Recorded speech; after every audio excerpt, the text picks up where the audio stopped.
I'm Brigantia Blackbird of Blackbird's Brew. Happy Friday and welcome to Wicca 202. This month we'll get better acquainted with the oak tree, one of the many trees specifically linked with witches and witchcraft. The oak is mentioned in the long form of the Wiccan Rede, and it's a symbol of the god in Wicca. Broadly speaking, there are two categories of oak, white oak and red oak. Both are tall, they're genuinely deciduous, although in warmer climates they are essentially evergreen. Oaks are quite hardy. They can thrive in temperate or tropical climates. Some will even put up with desert climates, and others will thrive in the cold, very adaptable.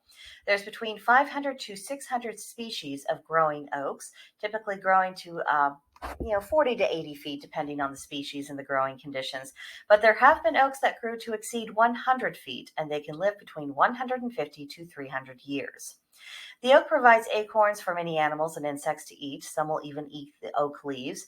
Birds are known to make use of oak bark and twigs in their nest building, and they will make their homes in the tree itself.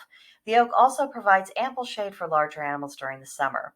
Oak is a popular wood in construction, and it's valued as a shade tree in many home gardens. So let's go over the magical properties very, very quickly. First, the zodiac. It is associated with the signs of Gemini, Cancer, Leo, Virgo, and Sagittarius. And the solar system, it is linked with the Earth, the Sun, and Jupiter. The celebrations, Walpurgis, Beltane, Midsummer's Eve, Letha, Lunasa, Mabon, and Yule.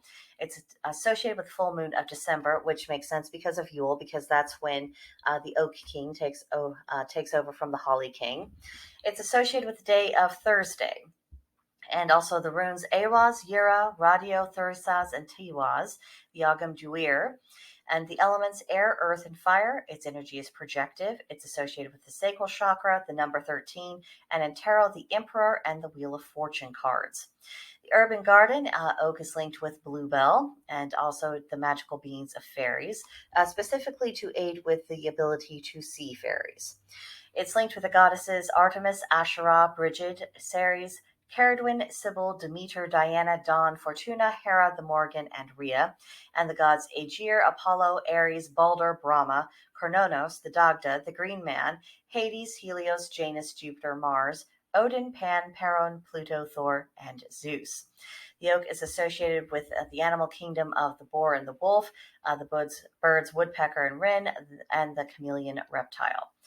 It has the powers of abundance, the afterlife, authority, awareness, blessings, courage, death, defense, discipline, energy, fertility, freedom, generosity, healing, independence, justice, knowledge, life, loyalty, money, power, prophecy, protection, purification, rebirth, security, sexuality, spirit, stability, strength, success, wealth, wisdom, witches, and witchcraft. Quite a mouthful with all of that. Oak is one of the woods most suitable for the fashioning of wands, and it's also an ideal choice for an altar. If you want a protective talisman, you can take 2 twigs of oak, bind them together in the shape of an equal-armed cross with a red thread binding it together at the center. This wards off evil. Now, according to Folklore, you can place acorns in windows as a safeguard against lightning. To catch a falling oak leaf signals that you will get through the winter without a cold. And when there is illness in the house, burn oak in the fireplace to help draw out the illness and promote the healing process. If you plant an acorn during the dark moon, it attracts money, and you can carry an acorn around you in order to increase fertility. So if you want to expand the family, keep that in mind.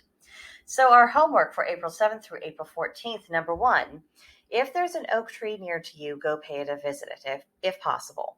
Take a moment to tap into its energy and just feel it. Meditate there if weather permits. Number 2, research more about the lore and the uses of oak, both magically and mundanely. And 3, make a list of the ways oak will be useful to you in your practice and try to put at least one thing into practice if at all possible. So that does it on the oak. Enjoy your explorations. In the meantime, if you have comments, questions, concerns, complaints, whatever it is, let me know it in the comments section below. Or if you want to have a more in-depth conversation, come visit me on Gilded. The server is called Blackbird's Brew. There's a link in the description box to join us, and you'd be very welcome there. But that'll do it for now, and I'll see you next time. Bye.